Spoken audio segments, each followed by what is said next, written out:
बिस्मिल्लाहिर्रहमानिर्रहीम अल्लाहुम्मा सल्लि अला मुहम्मदिन व आलि मुहम्मद वअज्जिल फरजहुम व फरजना मिनहुम अल्हम्दुलिल्लाहिल्लज़ी जअलना मिनल मुतमस्सिकीन बिविलायत अमीरुल मोमिनीन अली इब्न अबी तालिब अलैहिस्सलाम। तमाम तारीफें अल्लाह के लिए, दरूद व सलाम मोहम्मद व आले मोहम्मद के लिए। अस्सलामु अलैकुम अज़ीज़ान मोहतरम, मैं कनीज़ा अबुल फज़्ल इंजीनियर सईदा तलीहा ज़ैनब इस वक्त आपके सामने प्रोग्राम माह रमज़ान कनीज़ अब्बास की 5th एपिसोड को लेकर हाजिर हूँ। और आज का ये जो खुसूसी प्रोग्राम है ये जनाब फातिमा बिनते असद सलामुल्लाह अलैहा की वफात के हवाले से है।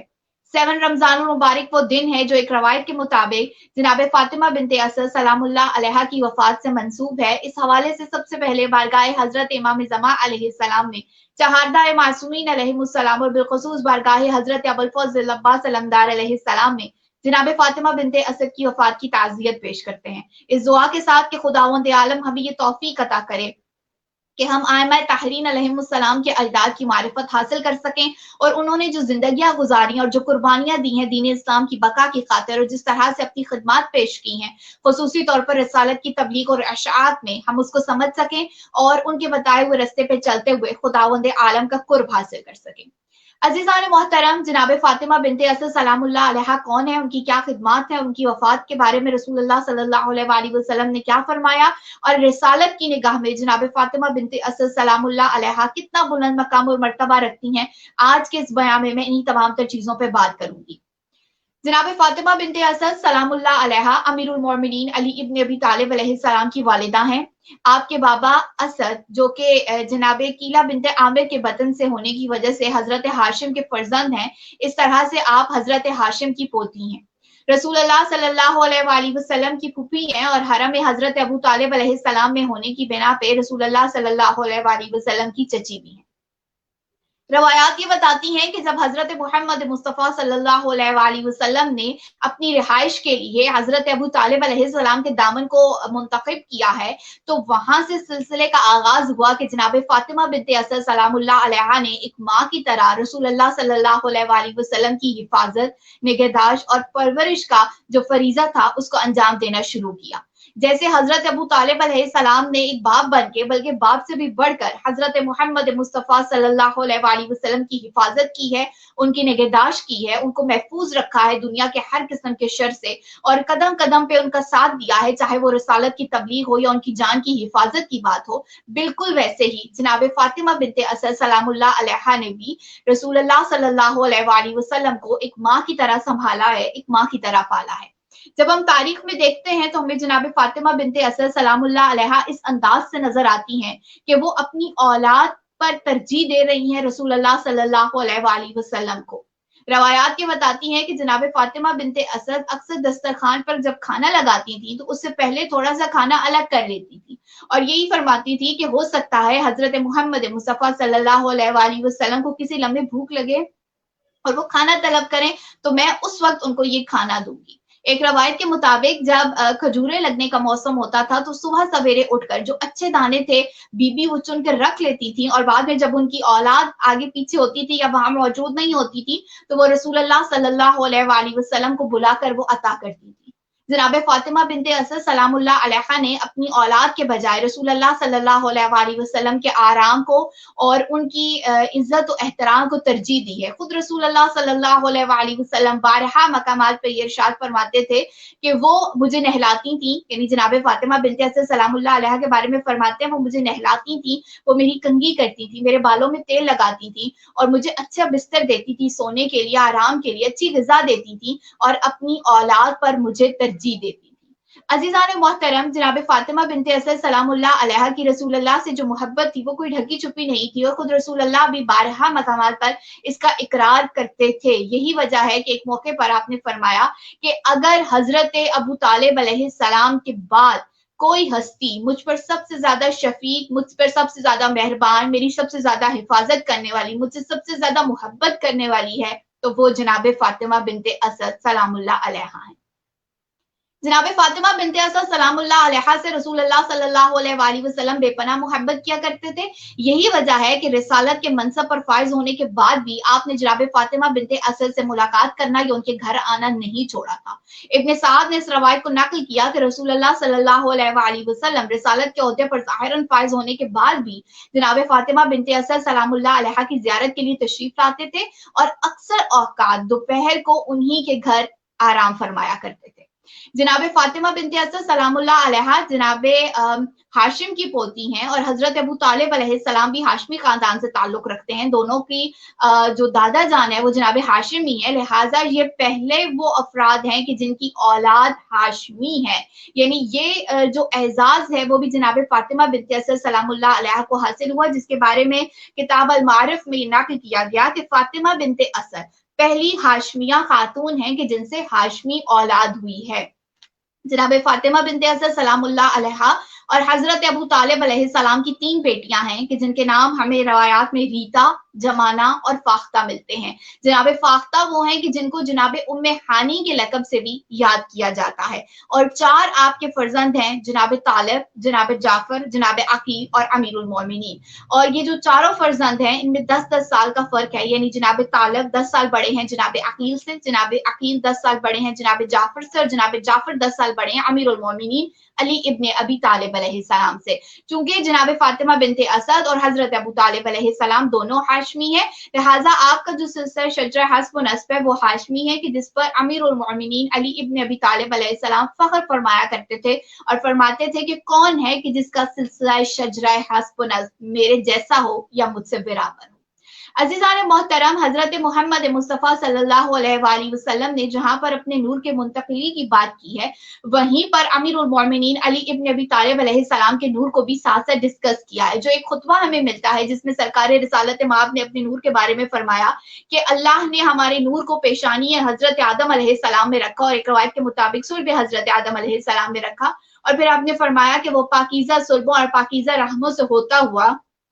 नूर 2 हिस्सों में तकसीम हुआ है। एक नूर का हिस्सा मैं हूं और दूसरे नूर के हिस्से को अल्लाह ने पेशानी हजरत अबू तालिब अलैहिस्सलाम में मुंतकिल किया और उस नूर से जो वजूद आया है वो अमीरुल मोमिनीन अली इब्ने अबी तालिब अलैहिस्सलाम का है। तो जनाब फातिमा बिनते असद को जहां पर और बहुत से एजाजात हासिल हैं, वहां पर ये भी एजाज है कि उनके लिए अल्लाह रब्बुल इज्जत ने अपने घर की दीवार को शक किया, एक ऐसा मौजज़ा जो ता क़यामत बरकरार रहेगा, जो कि फजीलत और एक बुलंद मकाम और मर्तबा है जनाब फातिमा बिनते असद का, उसको बयां करता है। अजीजान मोहतरम, जनाब फातिमा बिनते असद खानदानी लिहाज से तो एक बहुत बुलंद मकाम और मर्तबे पर थी ही, लेकिन एक और फजीलत जो बीबी के हिस्से में आई वो ये है कि तमाम उलमा ने, चाहे वो अहले तशय्यो के हों, चाहे वो अहले तसन्नुन के हों या किसी भी मकतब फिक्र से ताल्लुक रखते हों, सबसे पहले इस्लाम लाने वाली या जाहिरन सबसे पहले इस्लाम का इकरार करने वाली और कबूल करने वाली ख्वातीन में जिनका नाम हमें मिलता है वो जनाब फातिमा बिनते असद सलामुल्लाह अलैहा है। रवायात ये बताती हैं, मक्तल तालिबैन में रवायत मौजूद है जिसको जुबैर इब्न अवाम ने लिखा। वो कहते हैं कि जब ये आयत मुबारका नाजिल हुई कि अल्लाह रब्बुल इज्जत ने ये हुक्म दिया है कि रसूल आप औरतों को बुलाएं और उनसे जो है वो अहद लें, तो जब ये नाजिल हुई तो मैंने पैगंबर को औरतों को बैत की दावत देते हुए सुना और फातिमा बिनते असद सलामुल्लाह अलैहा वो पहली खातून है कि जिन्होंने इस आवाज पे लब्बैक कहते हुए हजरत मोहम्मद मुस्तफ़ा सल्लल्लाहु अलैहि वसल्लम के हाथ पर बैअत की है। अगर हम इस वाक़ये को एक और अंदाज से देखें कि जिसमें हमें ईमान अबू तालिब अलैहिस्सलाम की दलील नजर आती है,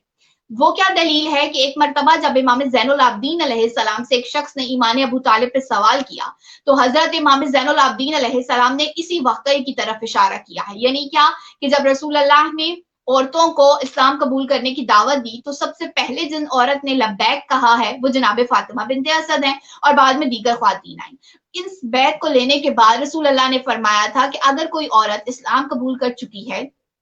यानी मुसलमान हो चुकी है, लेकिन उसका शोहर अभी कुफ्र की हालत में बाकी है, तो उनका निकाह बरकरार नहीं रहेगा। लिहाजा लाजमी है कि जो मर्द है, जो शोहर है, वो भी इस्लाम कबूल करे। हजरत इमाम ज़ैनुल आबिदीन अलैहिस्सलाम फरमाते हैं कि जनाब फातिमा बिनते असद सलामुल्लाह अलैहा वो पहली खातून है जिन्होंने रसूल अल्लाह के हाथ पर बैअत की है और इस्लाम को ज़ाहिरन कबूल किया और इसका ऐलान और इकरार किया है। लेकिन क्या वजह है कि इसके बाद भी रसूल खुदा ने जनाब फातिमा बिनते असद और हजरत अबू तालिब अलैहिस्सलाम के निकाह को नहीं तोड़वाया और ना उसको टूटा हुआ तस्वर किया, बल्कि वो वक्त आखिर तक حرم میں حضرت ابو طالب علیہ السلام میں موجود تھی. یہ ایک بہت بڑی اور واضح دلیل ہے ایمان ابو طالب علیہ السلام کے حوالے سے. اور اس کو کیوں کوٹ کیا جاتا ہے, اس کو کیوں بیان کیا جاتا ہے؟ اس لیے بھی کہ ہر شخص, ہر مکتب فکر اس بات پر قائل ہے کہ جناب فاطمہ بنت اسد سلام اللہ علیہا ہی وہ پہلی خاتون ہیں کہ جنہوں نے رسول اللہ کے ہاتھ پر بیعت کی ہے.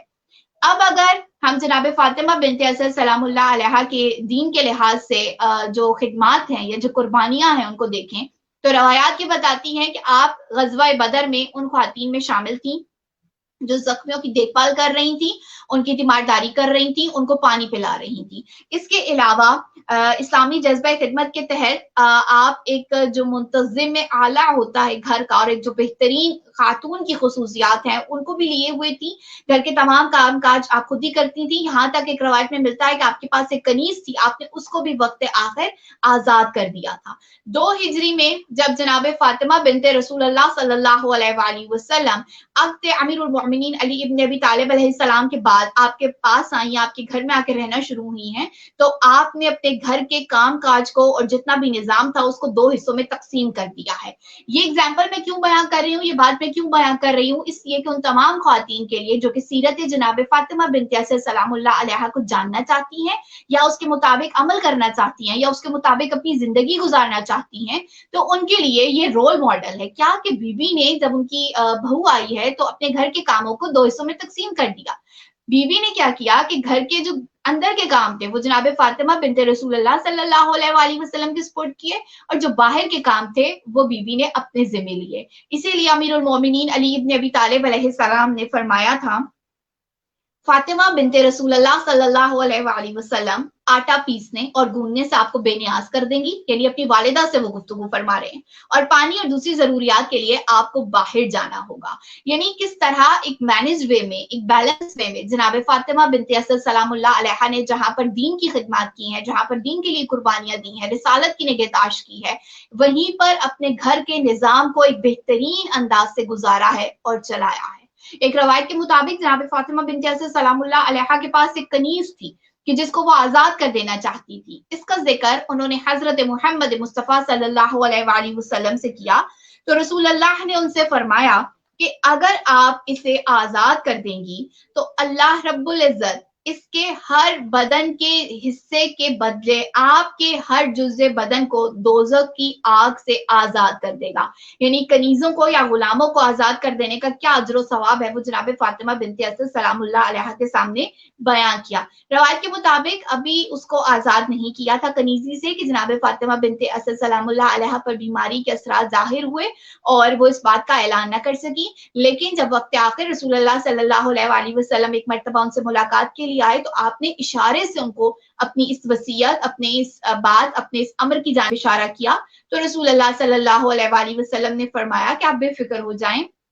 میں آپ کی وصیت کے مطابق اس کو آزاد کر دوں گا. عزیزان محترم, جناب فاطمہ بنت اسد سلام اللہ علیہا ریاضیات اور عبادت, زہد اور در اور تقوی طہارت میں کمال اور بلند مقام اور مرتبہ رکھتی تھیں. جب کبھی فشار قبر, قیامت کے دن کا یا حشر کے دن کا حساب و کتاب کا ذکر سنتی تو لرز جاتی تھی, ان کے بدن پہ لرزہ طاری ہوتا تھا اور خوف خدا میں ان کی آنکھوں سے آنسو جاری ہوتے تھے. ایک مرتبہ رسول اللہ صلی اللہ علیہ وآلہ وسلم درس دے رہے تھے فشار قبر کے بارے میں, اور یہ فرما رہے تھے کہ قیامت کے دن لوگ برہنہ محشور ہوں گے. جب بی بی نے اس خطاب کو سنا, بی بی نے اس درس کو سنا تو آپ نے کہا کہ یہ تو بڑی رسوائی کی بات ہے. رسول اللہ صلی اللہ علیہ وآلہ وسلم سے اس کا ذکر کیا تو رسول خدا نے فرمایا میں اللہ سے دعا کروں گا کہ وہ آپ کو بے پردہ محشور نہ کرے. اور ایک مرتبہ جب فشار قبر کا ذکر سنا تو بی بی گریہ کرنے لگی اور فرمانے لگی کہ میرے جسم میں تو اتنی طاقت اور قوت نہیں ہے کہ میں فشار قبر کو برداشت کر سکوں. تو رسول اللہ صلی اللہ علیہ وآلہ وسلم نے فرمایا میں اللہ سے دعا کروں گا, التجا کروں گا کہ وہ اپنی رحمت اور رافت سے آپ کو فشار قبر سے محفوظ رکھے. جب آپ نے اس دنیا سے رخصت فرمائی ہے تو امیر المومنین علی ابن ابی طالب علیہ السلام گریہ کرتے ہوئے مسجد میں داخل ہوئے ہیں اور رسول اللہ صلی اللہ علیہ وسلم کو ان الفاظ میں اطلاع دی ہے کہ ابھی ابھی میری والدہ اس دنیا سے رخصت ہوئی ہیں۔ جیسے ہی یہ سننا تھا، رسول اللہ صلی اللہ علیہ وسلم اپنے مقام اور منصب سے کھڑے ہوئے اور فرمانے لگے کہ خدا کی قسم وہ میری بھی ماں ہی تھی۔ اسی انداز میں آپ امیر المومنین علی ابن ابی طالب علیہ السلام کے ساتھ چلے ہیں، صحابہ بھی سر جھکائے ہوئے آپ کے پیچھے چلے ہیں، اور جب آپ پہنچے ہیں اس مقام پر تو آپ نے اپنا پیرہن اتارا ہے رسول خدا نے، اور یہ فرمایا ہے کہ یہ جناب فاطمہ بنت اسد سلام اللہ علیہا کو کفن کے طور پر پہنایا جائے، اور جب غسل و کفن کے بعد جنازے کو باہر لایا گیا ہے تو آپ آگے بڑھے ہیں، آپ کبھی سرہانے کی جانب سے کندھا دیتے تھے جنازے کو اور کبھی پاؤں کی جانب سے، اور پاک برہنہ حضرت محمد مصطفیٰ صلی اللہ علیہ وآلہ وسلم نے جنازے میں حصہ لیا ہے، جنازے کے ساتھ رہے ہیں۔ چند آدمیوں کو قبر کھودنے پر معمور کیا تھا، اور جب قبر کھد چکی، وہاں پہ موجود تھی جب قبر، تو خود رسول اللہ صلی اللہ علیہ وآلہ وسلم اس قبر میں جا کر لیٹے ہیں اور اس کو کشادہ کیا ہے اپنے ہاتھ سے۔ وہ جو لحد ہے، وہ جو قبر ہے جناب فاطمہ بنت اسد سلام اللہ علیہا کی، اس کو ہموار کیا ہے، کچھ مٹی باہر نکالی ہے، کچھ دیر اس میں لیٹے رہے ہیں اور دائیں بائیں کروٹ لی ہے، اور اس کے بعد گریا کرتے ہوئے باہر آئے ہیں۔ تاریخ خمیس میں ہے کہ رسول اللہ صلی اللہ علیہ وآلہ وسلم گریا کر رہے تھے اور فرما رہے تھے کہ اے مادر گرامی، خدا آپ کو جزائے خیر دے، آپ بہترین ماں تھی۔ رسول اللہ صلی اللہ علیہ وآلہ وسلم کے جب اس امتیازی سلوک کو صحابہ نے دیکھا ہے تو انہوں نے پوچھا ہے کہ یا رسول اللہ، کسی اور کے لیے آپ نے یہ کام نہیں کیا، یعنی کسی اور کی خاطر آپ نے اس طرح عمل نہیں کیا کہ جب آپ پابرہنہ جنازے میں شریک ہوں، یا آپ نے اپنا پیرہن عطا کیا ہو، یا آپ قبر میں لیٹے اور آپ نے اس کو ہموار کیا ہو؟ تو آپ نے فرمایا کہ میرے چچا حضرت ابو طالب علیہ السلام کے بعد ان خاتون کے سب سے زیادہ مجھ پر احسانات ہیں۔ یہ خود بھوکا رہتی تھی اور مجھے کھانا کھلاتی تھی، خود پھٹے پرانے کپڑوں میں زندگی گزار دیتی تھی اور گزارا کرتی تھی، لیکن مجھے اچھا لباس پہناتی تھی، اپنے بچوں کے بجائے مجھے ترجیح دیتی تھی، میرے سر میں تیل ڈالتی تھی، خود تکلیفیں اٹھاتی تھی اور میرے لیے راحت و آرام کا سکون کرتی تھی۔ میں نے اپنا پیرہن انہیں اس لیے پہنایا تاکہ پردہ پوش محشور ہوں، اور لحد میں اس لیے لیٹا ہوں تاکہ فشار قبر سے محفوظ رہ سکیں۔ عزیزان محترم، یہ تمام تر عمل رسول اللہ صلی اللہ علیہ وآلہ وسلم نے کس لیے کیا؟ اس لیے تاکہ جب بعد میں بھی لوگ ان روایات کو، اس تاریخ کو پڑھیں اور جناب فاطمہ بنت اسد سلام اللہ علیہا کی وفات کو، یا ان کے دفن کے معاملے کو، یا ان کے غسل کفن کے معاملے کو پڑھیں، تو وہ یہ سمجھ سکیں کہ جناب فاطمہ بنت اسد سلام اللہ علیہا نگاہ رسالت میں کیا بلند مقام اور مرتبہ رکھتی ہیں، کہ جن کے لیے خود رسول اللہ قبر میں لیٹے ہیں، قبر کو کھودا ہے، قبر کی مٹی باہر نکالی، اس کو کشادہ کیا، اس کو ہموار کیا، اور گریا فرما رہے ہیں، اور کیا فرماتے ہیں کہ مادر گرامی، خدا آپ کو جزائے خیر عطا کرے، آپ بہترین ماں تھی۔ اس سلسلے میں ایک بہت ہی اہم روایت ہمیں ملتی ہے کہ جس کو عالم اہل سنت شیخ علی المرزوقی نے تحریر کیا ہے، اور وہ کیا لکھتے ہیں کہ پیغمبر صلی اللہ علیہ وآلہ وسلم نے فاطمہ بنت اسد کو خود دفن کیا، انہیں اپنے پیرہن کا کفن دیا۔ اس موقع پر رسول اللہ صلی اللہ علیہ وآلہ وسلم کو یہ فرماتے ہوئے سنا گیا، کیا آپ کا فرزند، یعنی رسول اللہ صلی اللہ علیہ وآلہ وسلم قبر جناب فاطمہ بنت اسد سلام اللہ علیہا پر کھڑے ہو کر کیا ارشاد فرما رہے ہیں؟ آپ کا فرزند۔ بعد میں جب صحابہ نے رسول اللہ صلی اللہ علیہ وآلہ وسلم سے یہ پوچھا کہ ہم نے آپ کو قبر جناب فاطمہ بنت اسد سلام اللہ علیہا پر کھڑے ہوئے یہ فرماتے ہوئے سنا، آپ کا فرزند، اس کی کیا وجہ تھی؟ تو آپ نے فرمایا کہ فاطمہ بنت اسد سے پروردگار کے بارے میں پوچھا گیا تو انہوں نے بتا دیا، نبی کے بارے میں پوچھا گیا تو انہوں نے بتا دیا، پھر امام کے بارے میں سوال ہوا تو میں نے اس موقع پہ فوراً کہا، آپ کا فرزند، آپ کا فرزند۔ عزیزان محترم، جہاں پہ یہ روایات اور یہ باتیں بہت سی دیگر چیزوں کی طرف اشارہ کر رہی ہیں، وہیں پر اس بات کی طرف بھی کہ جناب فاطمہ بنت اسد سلام اللہ علیہا کے جو فرزند ارجمند ہیں، اللہ رب العزت نے ان کو امام المتقین اور امام الاولیاء اور امام الاوصیاء بنایا ہے، اس انداز سے کہ قبر میں جہاں پر خدا کے بارے میں سوال ہوگا، جہاں پر رسول کے بارے میں سوال ہوگا، وہیں پر ان کی امامت کے بارے میں بھی سوال ہوگا، اور یہ وہ سوال ہے کہ جس کا جواب خود رسول اللہ صلی اللہ علیہ وآلہ وسلم قبر جناب فاطمہ بنت اسد سلام اللہ علیہا پر کھڑے ہو کر ارشاد فرما رہے تھے۔ जनाब फातिमा बिनते असद कि अगर हम खिदमात को देखें, चाहे वो दीन के लिहाज से हो, चाहे वो रसूल अल्लाह की हिफाजत के लिहाज से हो, चाहे उनकी निगहदाश्त और उनकी परवरिश के हवाले से हो, या चाहे गज़ा बदर में जिस तरह से मुजाहिदीन की खिदमात के हवाले से हो, या फिर दीन इस्लाम की तबलीग और इशाअत के हवाले से हो, हमें हर मकाम पर जनाब फातिमा बिनते असद मादर अमीरुल मोमिनीन अली इब्न अबी तालिब अलैहिस्सलाम एक बहुत बुलंद मकाम और मर्तबे पर नजर आती हैं। आज की ख्वातीन अगर अपने लिए कोई रोल मॉडल चाहती हैं, अगर अपनी जिंदगी को बेहतर गुजारने का तरीका ढूंढना चाहती हैं, अगर चाहती हैं कि वो देखें कि कैसे वो घर के निजाम को और बाहर की दुनिया को, कैसे वो इस्लाम के लिए खिदमत अंजाम दे सकती हैं और कैसे वो रसूल अल्लाह के लिए या कैसे वो अपनी आने वाली नस्ल की तालीम और तरबियत और परवरिश कर सकती हैं, उसके लिए जनाब फातिमा बिनते असद सलामुल्लाह अलैहा एक बेहतरीन रोल मॉडल के तौर पर मौजूद हैं। खुदावंद आलम से दुआ दरख्वास्त है कि वो हमें ये तौफीक दे कि जहां पर हम माह रमजान की बरकतें और फजीलतें समेटने की कोशिश कर रहे हैं, वहीं पर हम मारफत मोहम्मद वाले मोहम्मद सल्लल्लाहु अलैहि वसल्लम और मारफत अबाउ अजदाद मोहम्मद वाले मोहम्मद सल्लल्लाहु अलैहि वसल्लम को भी हासिल करने के लिए अमलन कोशिश कर सकें। खुदावंद आलम से दुआ दरख्वास्त है कि वो बहक के जनाब फातिमा बिनते असद सलामुल्लाह अलैहा तमाम मोमिनीन व मोमिनात की दुनिया और आखिरत की जायज हाजात को पूरा फरमाएं। सब दुआओं से बढ़कर अहम दुआ हमारे वक्त के इमाम इमाम ज़मा अलैहिस्सलाम का जल्द अज जल्द ज़हूर फरमाएं, हमारा शुमार इमाम के हामियों और नासरों में हो। आमीन या रब्बिल आलमीन। अल्लाहुम्मा सल्ली अला मुहम्मदिन व आलि मुहम्मद व अज्जिल फरजहम।